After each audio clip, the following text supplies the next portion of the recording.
Hi! Welcome back to Tarot Page Philippines. For this video, gawin natin ng energy check ng may mga sun, moon, at rising ng Scorpio. If you're new, subscribe, like, and share.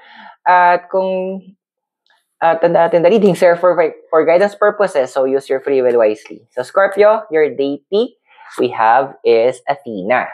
Ayan. So Athena is wisdom, strategy, and a wish to lead. Alam mo, ito medyo maging mindful ka sa mga actions mo.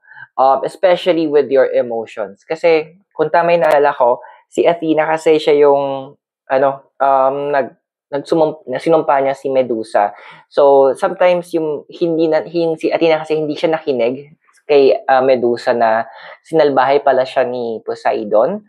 At ang naisip lang ni Athena is andoon na na-disrespect yung temple niya.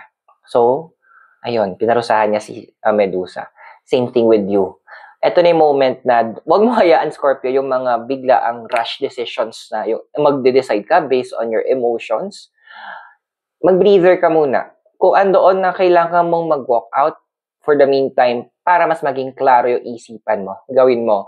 Kasi this card is advising you, use your wisdom. And wisdom, it's about listening also sa both sides ng party. Kasi baka hindi mapapansin na meron palang kwento sa likod ng bawat storya.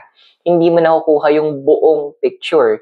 It is time that it will be a wise decision na makikinig ka kung ano yung buong kwento na lahat ng involved bago ka gumawa ng mga decisions, bago mo i-direct yung nararamdaman mong energies of emotions to the person.